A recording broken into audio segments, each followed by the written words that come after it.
नमस्कार। ज्योतिष और उपाय के कार्यक्रम में आप सभी का आज फिर से स्वागत है। आज हम एक नया टॉपिक लेकर आए हैं। क्या? कालसर्प दोष। कहाँ से आया ये कालसर्प दोष? ये कालसर्प दोष का हल क्या है? कितने प्रकार के ये कालसर्प दोष हैं? इस कालसर्प दोष से और क्या क्या परेशानियां लोग झेल सकते हैं? घर में आपके कितने मेंबर हैं जिनकी कुंडलियों में कालसर्प दोष देखा गया है? हर एक के जीवन में अलग अलग तरह की परेशानियां आती हैं। ये कोई ज़रूरी नहीं कि हर कालसर्प दोष वाले इंसान की एक जैसी परेशानियां हों। सबके लिए परेशानियां अलग अलग है। क्यों अलग अलग है? क्योंकि कालसर्प दोष के प्रकार ही अलग अलग हैं। 12 प्रकार के कालसर्प दोष हैं।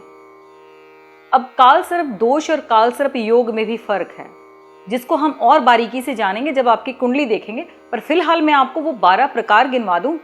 अनंत कालसर्प दोष, कुलिक कालसर्प दोष, वासुकी कालसर्प दोष, शंखपाल कालसर्प दोष, पदम कालसर्प दोष, महापदम कालसर्प दोष, दशक कालसर्प दोष, कारकोटक कालसर्प दोष, शंखचूड़ कालसर्प दोष, घातक कालसर्प दोष, विषधर कालसर्प दोष और शेषनाग कालसर्प दोष। तो इतने प्रकार के कालसर्प दोष हैं, तो तकलीफें भी अलग अलग प्रकार की ही होंगी। एक जैसी मुश्किलें सभी की नहीं होंगी। तो कहाँ से आया ये कालसर्प दोष और आपकी कुंडली में ये कैसे बना? कुछ तो पिछले जन्म के कर्मों अनुसार आपकी कुंडली में कालसर्प दोष बने हैं। कर्म कैसे? जैसे कोई आपने जघन्य अपराध किया हो, उसके दंड स्वरूप आपकी कुंडली में ये कालसर्प दोष बना है। या फिर आपने कुछ ऐसा अपराध किया है जिसकी वजह से सर्प को नुकसान पहुंचा है, या उससे जुड़ी हुई जातियों को नुकसान पहुंचा है, या कोई ऐसे आपने जीव जंतु को परेशान किया है, इस तरह के आपने जानवर को परेशान किया है जिससे श्रापवश या दंडवश आपकी कुंडली में ये कालसर्प दोष बना है। तो ये पिछले जन्म के कर्मों अनुसार तो बनते ही हैं, और साथ में इस जन्म के कर्मों को यदि आप और खराब करें तो इस कालसर्प दोष का प्रभाव और ज़्यादा खराब हो जाता है। जिसमें सबसे पहले तो आता है, यदि आप किसी बीमार का उपहास उड़ाते हैं, मजाक उड़ाते हैं किसी बीमार व्यक्ति का, या फिर आप किसी बुजुर्ग का मजाक उड़ाते हैं या उन्हें तकलीफ देते हैं, या वो आपकी वजह से दुखी होते हैं, तो ये कालसर्प दोष और ज़्यादा बढ़ जाता है। ये कालसर्प दोष जीवन में अलग अलग प्रकार से कष्ट देता है। सबसे पहले किस तरह से कष्ट देगा? शरीर को अलग अलग तरह की बीमारियां लगाएगा। जैसे कि शरीर का जकड़ा जाना, शरीर में दर्द रहना, तकलीफ रहना, शादी में दिक्कतें आना, संतान होने में परेशानी आना, या घर में कलह रखना। कालसर्प दोष जिस व्यक्ति के कुंडली में होता है वो परिवार के लिए एक चुनौती होता है। क्यों? क्योंकि उसका स्वभाव परिवार वालों के बर्दाश्त से बाहर होता है। परिवार वालों को तकलीफ दे के उसे सुकून मिलता है। परिवार वालों को वो कई बार तो ऐसा भी होता है कि ना चाहते हुए भी वो अपने परिवार वालों को तकलीफ दे देता है। कालसर्प दोष की सबसे बड़ी निशानी ये है कि कोई भी बच्चे की कुंडली में यदि कालसर्प दोष है तो वो पूरी मेहनत करने के बावजूद भी उसके साथी से कभी आगे नहीं बढ़ पाता। हालांकि उसके साथी को इतनी मेहनत नहीं करनी पड़ी होगी जितनी उसे करनी पड़ती है, पर उस बच्चे को ऐसा लगता है मुझे टीचर्स ही कम मार्क्स देती हैं, या मेरे जो शिक्षक हैं वो मुझसे पार्शियलिटी कर जाते हैं, पक्षपात कर जाते हैं। उसे ऐसा अनुभव होने लग जाता है, जबकि वो अपना पूरा जोर लगाता है मगर फिर भी 50% तक भी नहीं पहुंच पाता।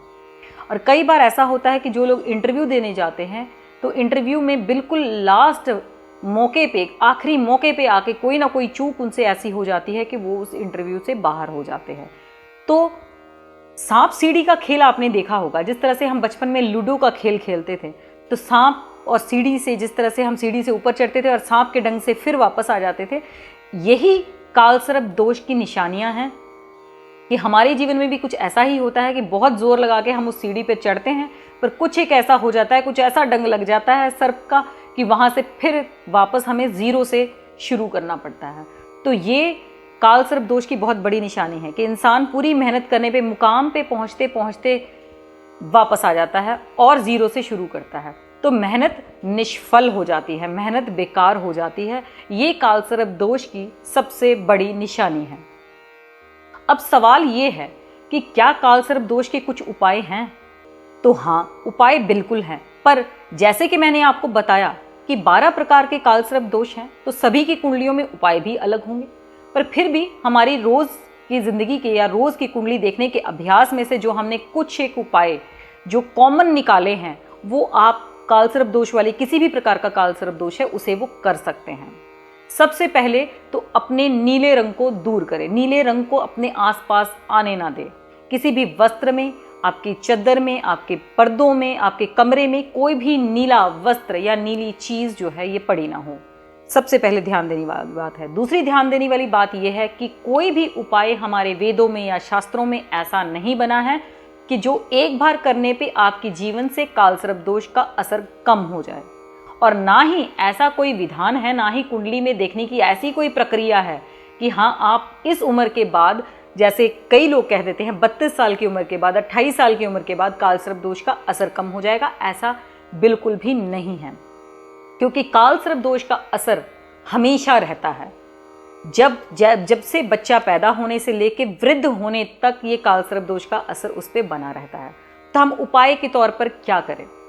उपाय के तौर पर करने के लिए सबसे पहले तो याद रखें कि नागपंचमी का दिन जिन कुंडलियों में कालसर्प दोष है उनके लिए बहुत ही अच्छा है, इससे निजात पाने के लिए, इससे मुक्ति पाने के लिए।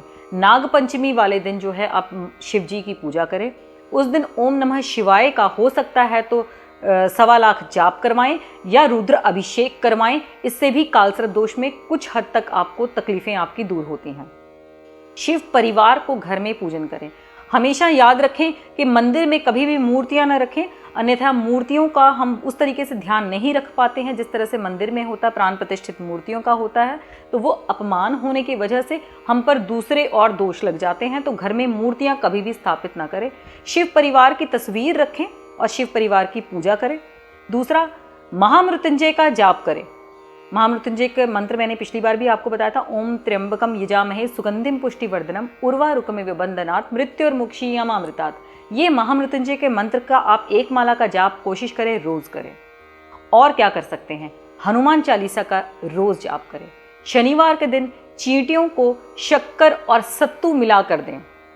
जो विद्यार्थी हैं वो सरस्वती माता के मंत्र का जाप करें। एम एक सरस्वती माता का बीज मंत्र है, जिसे यदि आप लंबा मंत्र नहीं कर सकते हैं तो आप एम का उच्चारण करें। एम का उच्चारण बच्चों के लिए बहुत ही आसान है, विद्यार्थी हैं तो बहुत ही आसान रहेगा। 1.25 महीने पक्षियों को जौ डालें। 1.25 महीने आपको पक्षियों को जौ डालने हैं। 6 नारियल, अगर कोई विद्यार्थी या कोई इंटरव्यू देने जा रहा है, बार बार इंटरव्यू से वो फेल हो रहा है या वापस आ रहा है, इंटरव्यू क्लियर नहीं हो रही, या बच्चा बार बार जो है वो एग्ज़ाम में जाके भूल जाता है, तो अच्छे मार्क्स नहीं आ पाते हैं, उसके लिए आप क्या करें? 6 नारियल लें, उससे तेल और तिल लगाएं। सरसों का तेल और काले तिल लगाकर उस बच्चे के ऊपर से, जिसने परीक्षा देने जानी है या इंटरव्यू देने जाना है, उसके सिर के ऊपर से 7 बार उसार कर जल प्रवाह कर दें। तो 15 दिन तक आप इस कालसर्प दोष से मुक्ति पाएंगे, जिसके दौरान आप अपनी इंटरव्यू दे सकते हैं, अपने एग्जाम दे सकते हैं। तो ये थे कालसर्प दोष के कुछ छोटे छोटे उपाय, जिसे करके आप इससे कुछ हद तक आपकी तकलीफ़ें जो हैं वो कम हो सकती हैं। मैं ये नहीं कहूँगी कि इससे मुक्ति मिल सकती है, क्योंकि मुक्ति मिलना कालसर्प दोष से संभव नहीं है। ये आजीवन आपके साथ ही चलता है, पर आपके प्रयासों से इन उपायों द्वारा इसके प्रभाव को शून्य के बराबर किया जा सकता है, पर निरंतर उपाय आपको करते रहना होगा। इसके साथ एक उपाय और भी बताती हूँ आपको। मोर पंख जो है ये आप अपने पर्स में रखें, अपने शयन कक्ष में यानी कि आपके सोने वाले कमरे में रखें, और साथ में कार में भी रखें। यदि आपकी जन्म कुंडली में कालसर्प दोष है तो जहाँ जहाँ भी आप बैठते हैं अपने कार्यस्थल पर, आप जिस पे सफ़र करते हैं, जो भी सवारी है आपकी, वो कार है, स्कूटर है, बाइक है, कुछ भी है, उस पर मोर पंख रखें। जहाँ आप सोते हैं वहाँ पर भी मोर पंख रखें, अपने पर्स में भी रखें। तो ये मोर पंख जो है मयूर का रूप जो है, जो सर्प और मयूर की, जैसे कि आपको भी पता है कि नहीं बनती है, तो ऐसे में कालसर्प दोष का प्रभाव काफ़ी हद तक जो है वो कम हो जाता है। इसके अलावा यदि आप बहुत ज़्यादा परेशानी में हैं कालसर्प दोष की वजह से, तो एक उपाय और करें जिससे कि उसी वक्त ही आपको इससे परेशानी से मुक्ति मिलेगी, या परेशानी से थोड़ी सी आपकी परेशानी जो है वो कम होगी। करना क्या होगा? गोमेद और लहसुनिया, एक चांदी का सर्प बनाएं, चांदी का सर्प बनवा लें, किसी भी अमावस वाले दिन कर सकते हैं, शनिवार वाले दिन भी कर सकते हैं। यदि आप ज़्यादा परेशान हैं तो इस उपाय को करिए ताकि उसी वक्त ही आपकी तकलीफ थोड़ी कम हो जाए।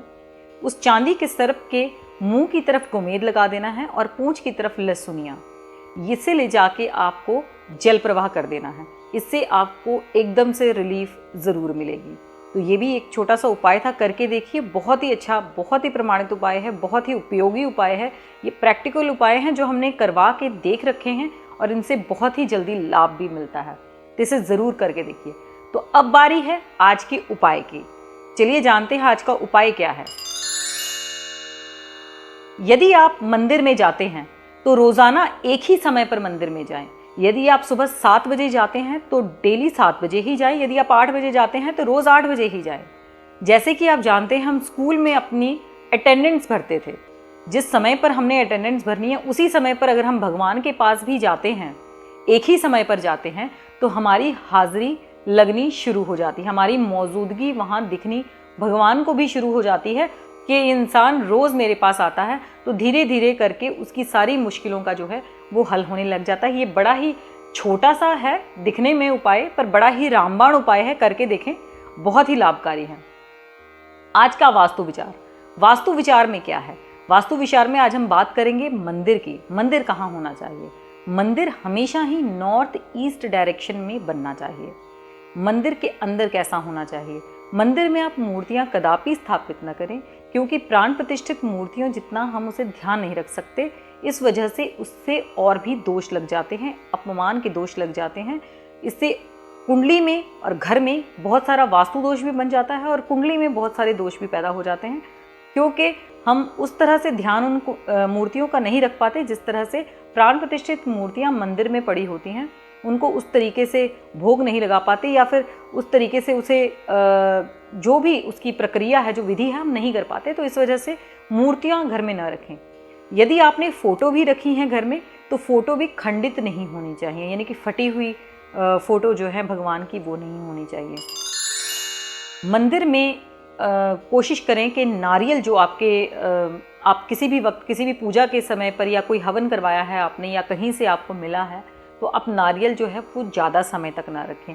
कुछ एक दिन के बाद उसका प्रसाद बना के बांट के खुद भी खा लें, पर ज़्यादा दिन तक उस नारियल को ना रखें, अन्यथा उसमें से नेगेटिव एनर्जी निकल के आपके घर के परिवार के हर सदस्य पर पड़नी शुरू हो जाती है। और कभी भी आपके घर में यदि नारियल पड़ा है तो उसे या तो लाल कपड़े में लपेट कर रखिए या लाल मौली बांध कर रखिए। मंदिर नॉर्थ ईस्ट डायरेक्शन के अलावा और कहीं नहीं हो सकता। अगर आपके घर में जगह नहीं है, यदि रसोई घर में आप नॉर्थ ईस्ट में रसोई घर पहली बात तो न बनाएं, क्योंकि महिलाओं के लिए ये बहुत ही बुरा प्रभाव देती है, उनकी सेहत को खराब करती है। तो वहाँ मंदिर की ही जगह होती है, तो मंदिर को ही वहाँ पर स्थापित करें। दूसरा, सीढ़ियों के नीचे मंदिर कभी ना हो, ये एक चीज़ का ध्यान रखिएगा, अन्यथा आपके पूजा का फल आपको नहीं मिल पाएगा। कभी भी मंदिर की दीवार और शौचालय की दीवार एक नहीं होनी चाहिए, यानी कि दीवार के साथ शौचालय और मंदिर जुड़ा हुआ नहीं होना चाहिए। बेडरूम में कभी भी मंदिर ना बनाएं, रसोई घर में कभी भी मंदिर ना बनाएं। शौचालय को कभी भी मंदिर के ऊपर वाले फ्लोर पे या नीचे वाले फ्लोर पे भी ना बनाएं। हमेशा शौचालय जहाँ पर भी बनाएं देख लें कि उसके ऊपर मंदिर ना हो या उसके नीचे मंदिर ना हो। तो ये मंदिर से जुड़े हुए कुछ वास्तु टिप्स हैं, इसको आप ध्यान रखें, क्योंकि नॉर्थ ईस्ट डायरेक्शन यानी कि जो मंदिर की जगह है, ईशान कोण जिसे हम कहते हैं, वो हमारे घर के वास्तु का पावर हाउस है। तो इस पावर हाउस को यदि आपने ठीक कर लिया तो समझ लीजिए कि यदि आपके घर में बाकी वास्तु दोष हैं तो वो अपने आप ठीक हो जाएंगे। सबसे पहले अपने ईशान कोण को ठीक करिए। भारी वस्तु वहाँ बिल्कुल ना रखिए, हमेशा उसे साफ रखिए और हल्की वस्तुएं वहाँ पर रखिए। साउथ वेस्ट में आप ज़्यादा से ज़्यादा भारी वस्तुएं रखिए ताकि आप जो है बैलेंस बनाए रखें। तो ये वास्तु के कुछ छोटे छोटे उपाय हैं, करके देखिए, बहुत ही कारगर है। तो आज तक के लिए इतना ही। कल इसी समय पर ज्योतिष और उपाय कार्यक्रम में हम आपके लिए बहुत सारे और उपाय लेके आएंगे, तो बने रहिएगा कल भी 8 बजे। नमस्कार।